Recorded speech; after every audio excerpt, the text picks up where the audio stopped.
Assalamualaikum students, my name is Fatma Arshad and I'm studying mathematics. Today we are studying about business mathematics जो कि open university का course है. Code है 1429. Chapter 3 से हम book को स्टार्ट कर रहे हैं. चैप्टर 3 है इक्वेशंस. अब मैं यहाँ की पॉइंट्स लिखती हूँ जो कि हमने डिस्कस करना है इन दिस लेक्चर. ओके, की पॉइंट्स क्या है? Define equations,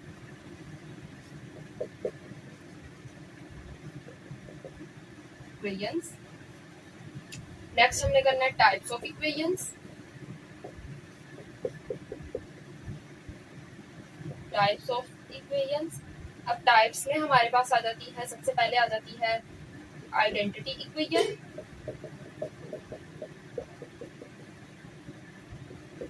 identity equation number second पे आ जाती है कंडीशनल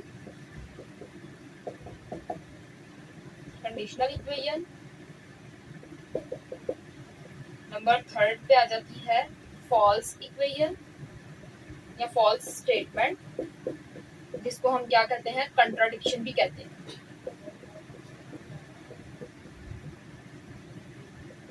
हम कॉन्ट्राडिक्शन भी कहते हैं. Next linear equation. Linear equation को डिस्कस करेंगे और लीनियर इक्वेशन की स्टैंडर्ड फॉर्म को एंड देन एग्जांपल्स और क्वेश्चंस.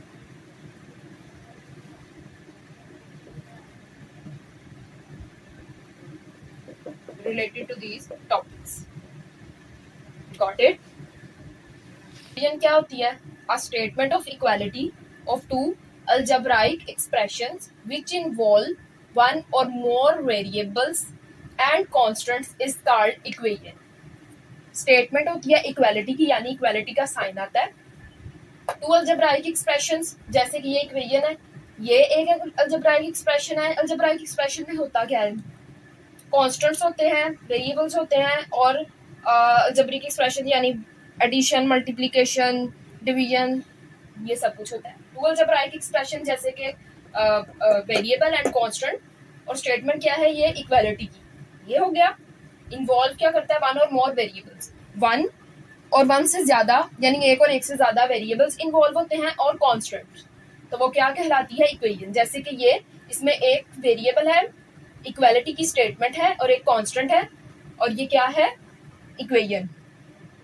अब सेकंड इक्वेशन में टू वेरिएबल्स हैं, टू कांस्टेंट्स हैं. एक ये अलजेब्राइक एक्सप्रेशन होगी, एक ये अलजेब्राइक एक्सप्रेशन होगी, एक ये और एक ये. टू अलजेब्राइक एक्सप्रेशंस और स्टेटमेंट क्या है? इक्वालिटी की.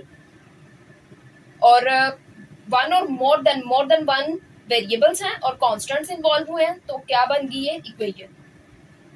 अब आ जाता है types of equation. Types of equation क्या है? थ्री टाइप्स हैं इक्वेशन की: identity, conditional, false. First type जो है वो है आइडेंटिटी इक्वेशन.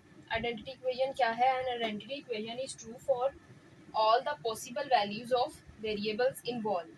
क्या है कि जो कि वेरिएबल होगा इक्वेशन के अंदर, उसकी तमाम वैल्यूज के लिए ट्रू हो जाएगी इक्वेशन, तो हम क्या कहेंगे कि ये आइडेंटिटी इक्वेशन है. Example, x is equal to x.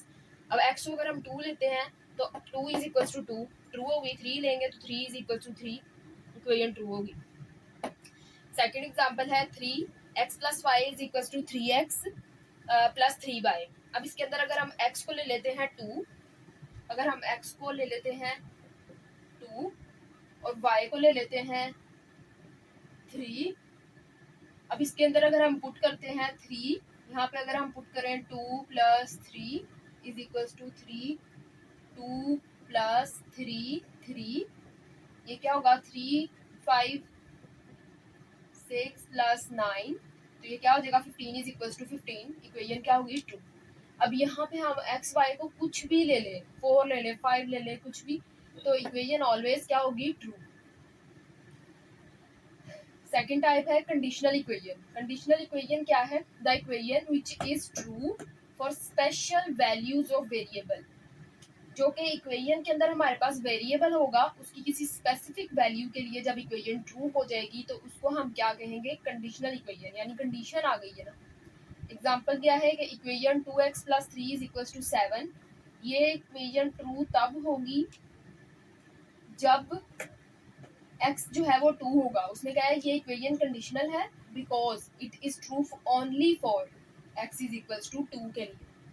Put करके देखते हैं 2 plus 3 is equals to 7, 2 2 4 plus 3 7, यहाँ पे नहीं आपको नजर आएगा, यहाँ करके 2 2 plus 3 is equals to 7, 4 plus 3 7 is equals to 7। True हो गई। अगर हम 3 पुट करते हैं तो ये ट्रू नहीं होगी।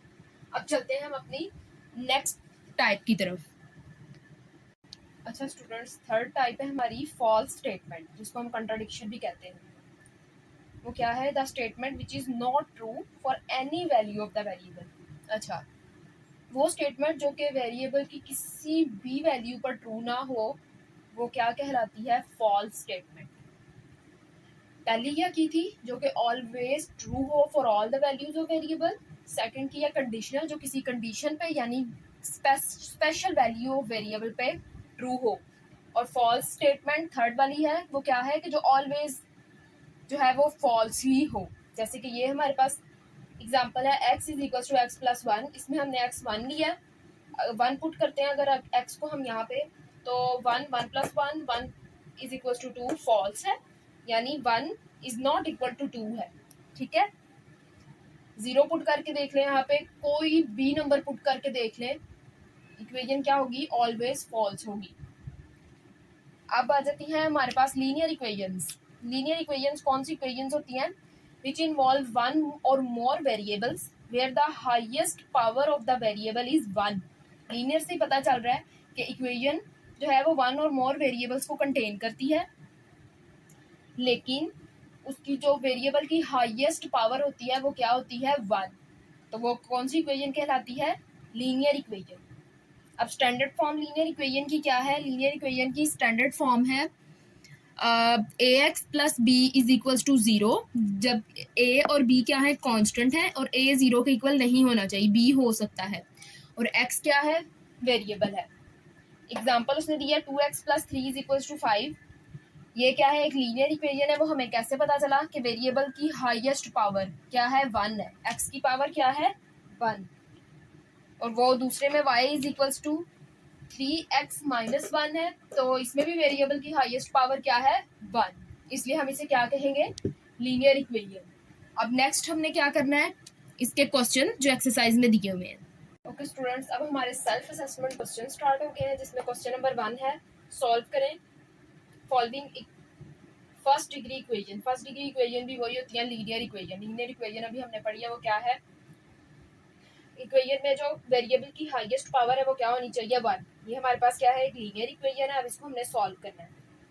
Solution 8x minus 6 is equals to 5x plus 3। अब क्या करना है? हमने बोथ साइड्स पे 6 को ऐड किया बोथ साइड्स पे 6 को, हमारे पास ये इक्वेशन आ गई। अब इसमें हमने क्या करना है? सब्ट्रैक्ट करना है 5x on both sides of equation. Equation के बोथ साइड्स पे 5x को सब्ट्रैक्ट किया, हमारे पास ये इक्वेशन आ गई। अब 3 को डिवाइड किया, हमारे पास x की वैल्यू क्या आ गई? 3। ये हमारा इसका आंसर है क्वेश्चन नंबर 1 का पार्ट ए का। अब नेक्स्ट पार्ट है part B. Minus 15 plus 35x is equal to 8x minus 9। Solution क्या है? सबसे पहले 15 को हमने बोथ साइड्स पे ऐड कराना है, क्योंकि यहाँ से हमने 15 को खत्म करना है, यानी हमने वेरिएबल वाली साइड एक जगह लेके जानी है और कांस्टेंट वाली एक जगह लेके जानी है। 15 को ऐड किया, यहाँ से 15 खत्म हो गया, ये आ गया हमारे पास, इक्वेशन बन गई। अब हमने एक्स वाली जो है यानी वेरिएबल वाला जो पार्ट है उसको एक जगह और कांस्टेंट पार्ट को एक जगह करने के लिए अब हमने सब्ट्रैक्ट कर दिया 8x को, बोथ साइड्स पे सब्ट्रैक्ट किया, तो यहाँ से वो खत्म हो गया। 8x यहाँ रह गया 27x plus is equal to 6। तो x 27 में यहाँ ला के डिवाइड कर दिया, x इज इक्वल टू 6/27, तो हमारे पास क्या आ गया? x is equal to 2/9। अब हमारा नेक्स्ट पार्ट है पार्ट नंबर 3। पार्ट 3 हमारा बहुत छोटा सा है, पार्ट सी। क्या है? x plus 9 minus bracket minus 6 plus 4x plus 4 is equal to 0। क्या किया? x प्लस 9, अब माइनस को अंदर मल्टीप्लाई कर दिया, minus minus plus plus minus minus और 4 प्लस 4 ऐसे आ गया। अब x वालों को हमने एक जगह कर लिया और कॉन्स्टेंट्स को एक जगह यानी वेरिएबल वाले जो है। यहाँ क्या बचा, -3x, इनको ऐड किया 19 इक्वल्स टू 0। अब 3 -3x is equals to -19, so x is equals to 19/3। ये माइनस माइनस से कैंसिल हो गया, तो क्या आ गया आंसर हमारा 19/3। अब नेक्स्ट पार्ट है पार्ट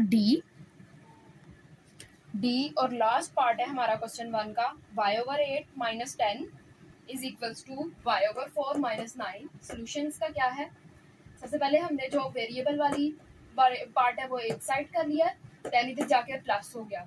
दूसरा स्टेप्स भी कर सकते हैं और इस तरह डायरेक्ट एलसीएम ले लिया, 8 एलसीएम लिया, हमारे पास ये आ गया is equals to 1 minus y minus 2y is equals to minus y/8 is equals to 1। अब 8 इधर जाके मल्टीप्लाई हो गया 1 का, माइनस y के साथ है, तो y इज इक्वल्स टू -8 जो है वो हमारा आंसर है। यहाँ पे हमारा क्वेश्चन नंबर 1 और उससे रिलेटेड जो टॉपिक थे वो खत्म हो गए। अब नेक्स्ट जो हमारा है वो है क्वाड्रेटिक इक्वेशन, इस पर डिस्कस करेंगे नेक्स्ट लेक्चर में।